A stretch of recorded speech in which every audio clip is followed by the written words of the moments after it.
mission wasn't to take on China and Russia. Our mission was to stop communism. So I would like to have an opinion from the gentleman up there. Did we lose? Did we win? Or did we have a stalemate? Whether you define it as a victory or a defeat depends on your definition of the objective. If the objective was the liberation of all of Korea, yes, it was a defeat. If the objective was the prevention of the conquest of South Korea, which is what the North Koreans set out to do in June 1950, then it was a victory. If it's somewhere in between, then it's a fuzzy gray area. The dust settled. What there was more or less the status quo ante, but with tremendous amount of death and destruction in between. But the real question again is what you assume the alternative would have been. And there, I think, choose your objective and measure it that way. Go ahead, sir. But we lost not on the battlefield, we lost in Washington. And I would refer you scholars to a book that I'm sure every one of you know. It's called The March of Folly, From Troy to Vietnam, Barbara Tuchman. Now, I'm not an academic type, but I can read the English language. I thought that woman did a magnificent job of spelling out the hundreds of years of concentrated stupidity in positions of power, where known facts were ignored to go the least offensive route, or to go the most economically opportunistic route. What in the name of good heavens are we talking about in this time of our lives? My son, my youngest son, just returned from his 4th tour in the Persian Gulf. He's a Navy pilot, whirlybird type. He's down at the State Department as we speak. He's involved in a weapons proliferation assignment. You can't tell me what he's doing or he'd have to kill me.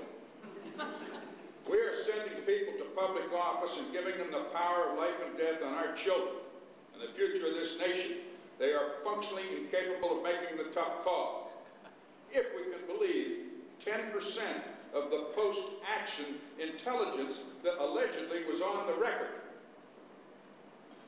We better start sending people to public office and make the tough call, because you folks can believe in vain. You, doctor, maybe a military vet. I hope you were, because it gives further validity to your thesis. I'm Navy. I was recalled for Korea. I didn't get shot at in World War II. I was there, but I didn't get shot at. I was in Korea, on the destroyers, and later in the country as Panmunjom was coming together. I was there with the Marines. I had the privilege of walking the ground in a relatively safe condition where the ground troops took a hell of a beating. They bled all over the place. I think it is fundamentally immoral what we did to our people. Not because of the MacArthurs and the rest of them, but the people in Washington that we sent there that couldn't make the tough call. And here's the interesting climax to my point. I was stupid enough to volunteer to go to then Indochina. I had a naval weapons background. I was a naval gunfire control officer. I volunteered to go. Somebody was good to me, because they wrote back a speed letter about 30 days before I was to leave Korea to come back home. I didn't have enough seniority to go with the advisory group to Indochina. Lord in heaven, what I was spared in spite of my own stupidity. We weren't there in national interest. We were there to bail out the French from a continued effort to control a colonial empire.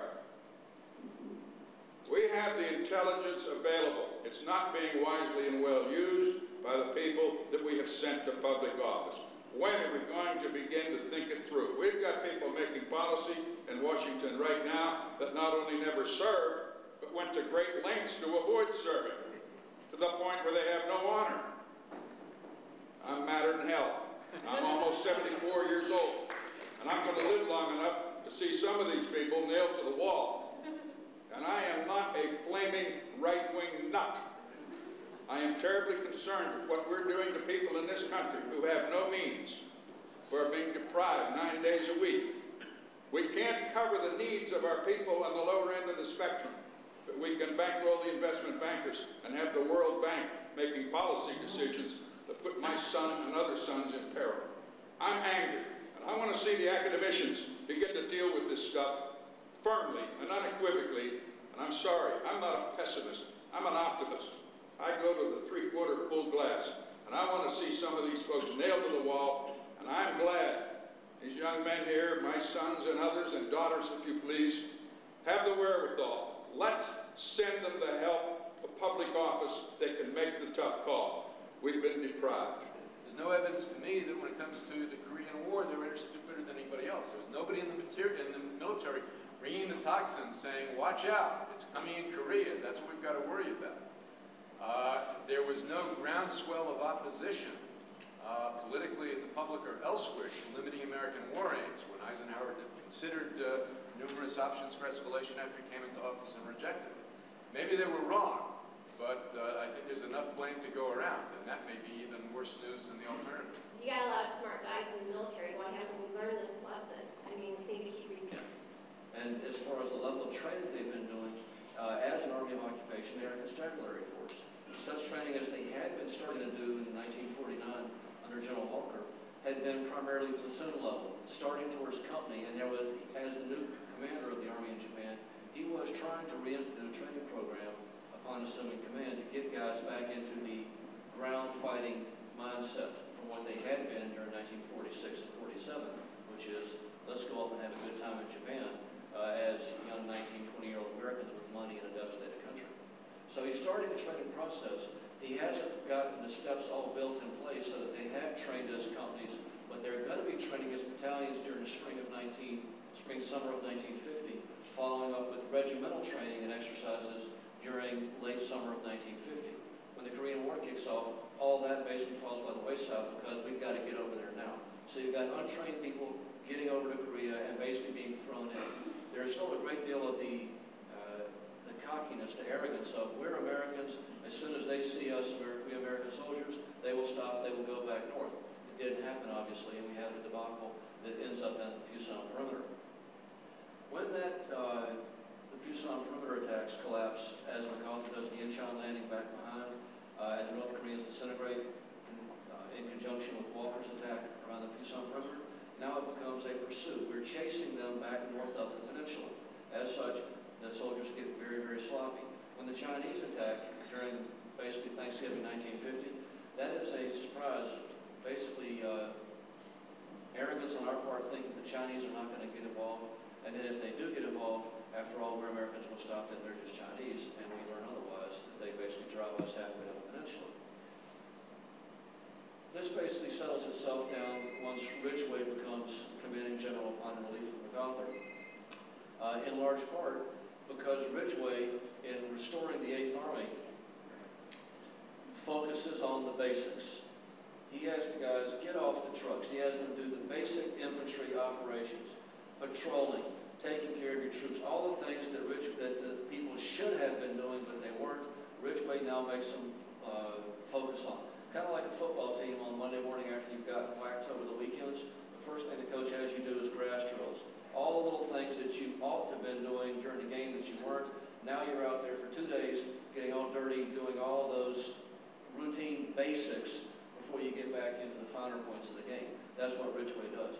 So what you see then in the why hadn't the Army learned to answer piece to your thing there is, I think we have, is that you look at Desert Storm, and from all that training during the 1980s at the National Training Center, the Joint Readiness Training Center, Hohenfels over in Germany, we learned, and we put that to practice in conjunction with the Air Force and the Allies in Desert Storm, and you saw the results on.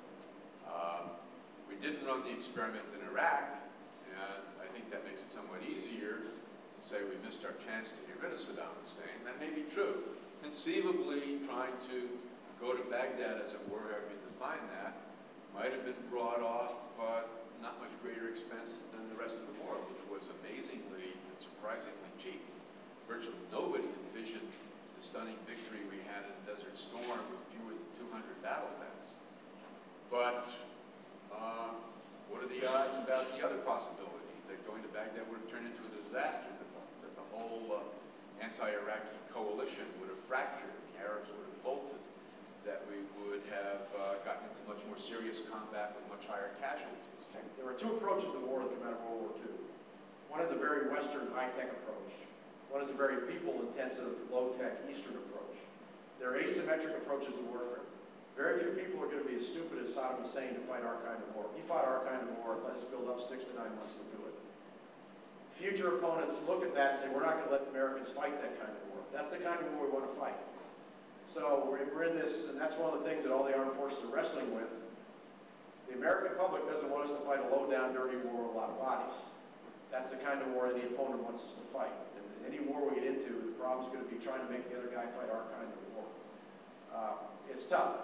The Marines and the Army are both working with a lot of urban warfare because the sense is the next war we get into, the enemy's going to try to draw us into the city where it's going to be really messy and you can't use all your technology. So we're trying to prepare for these low-tech, bloody approaches, but that's not the war that the American public we really want to fight. We want to be able to use our technological superiority. But there is a trend out there. Again, it's an asymmetric approach.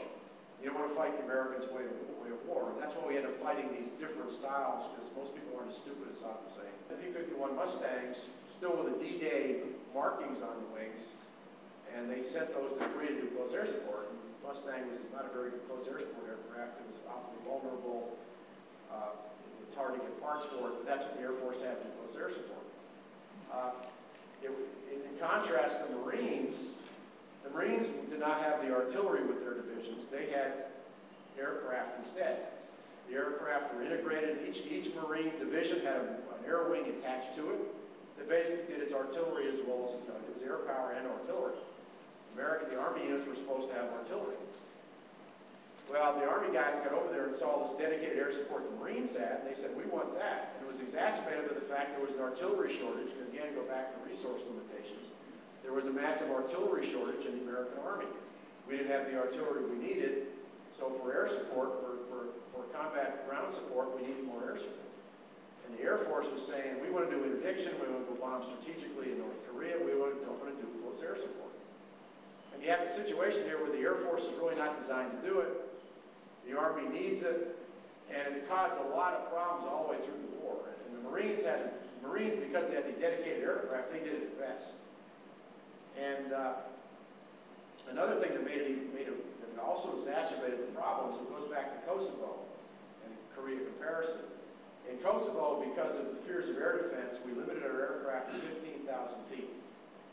We wouldn't go below 15,000 feet to bomb, which you understand what it does to accuracy.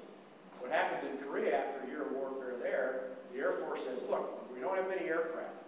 We can't replace the ones that we've got. At that time, the factories in the United States were building a grand total 11 F-86 Sabres a month. The Air Force couldn't afford to lose any. So they said, we can't risk our aircraft. So they set up a 3,000-foot limitation for their aircraft, where their aircraft couldn't bomb with close air support below 3,000 feet, which really means they're going to be pulling out about 5,000 feet. You can imagine the accuracy of the dumb bombs for close air support when you're dropping a bomb at about 5,000 feet. The Marines did not impose that air limit, that height limitation either. So the Army guys are not only seeing what few Air Force aircraft they see bombing from 5,000 feet above them, they look at this Marine unit next to them, and there's Corsairs and Sky Raiders coming on the deck straight to enemy units and dropping stuff into the trenches. And it increased this disgruntlement with the Air Force and close air support. But it's as much a doctrinal limitation, a resource limitation, as it is anything else. But throughout the war, the other thing that made it bad was the Marine press, the Marine press power, I guess you call it. One of the jokes that we have in the Army is we always say a Marine rifle squad is 8 riflemen and 2 cameramen. The Marines had a bunch of very vociferous writers back in Washington that found out about this Army desire for Marine close air support and were starting putting front page stories in the Baltimore and Washington papers about all the Army wants Marine close air support, and I think the Air Force is letting them down. And this just caused the Air Force to become defensive. It caused the people on Capitol Hill to threaten to have close air support hearings in Congress about the problems of the Air Force was not supporting the Army. It caused a lot of inter-service rivalry and really made the problem even worse. So there's a lot of factors involved. The bottom line is the Marines did it better. That's what they were really trained to do. And after the war, what happens is the Marines and the Air Force, or the Army and the Air Force get together to develop a new close air support doctrine. The Army develops a doctrine like the Marines have. The Air Force develops their old doctrine, and they publish a manual that has them both in there. because they still can't agree on how to do it. So that even after the war, there's no agreement. And that continued to Vietnam, where all the same problems occurred again. One quick add-on there, Colonel Crane, is another factor is, remember, the Air Force is a brand new service. It only gets created as a separate entity after World War II, 1947, and the people who are in command of the Air Force are, for the most part, the strategic bomber generals from Europe, and if you will, the strategic bombers in Japan.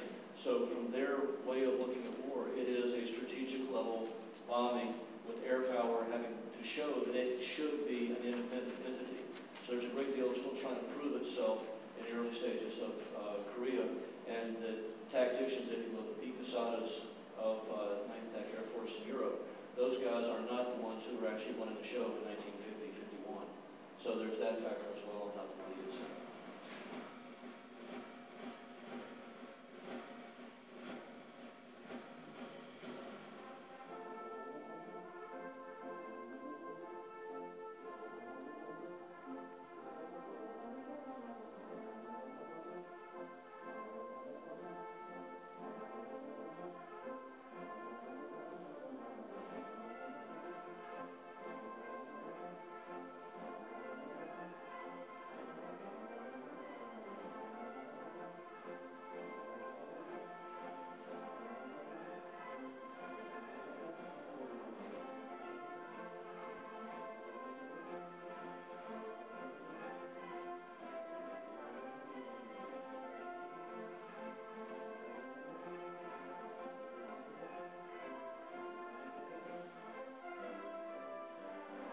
I believe that we must try to limit the war to Korea for these vital reasons: to make sure that the precious lives of our fighting men are not wasted, to see that the security of our country and the free world is not needlessly jeopardized, and to prevent a third world war.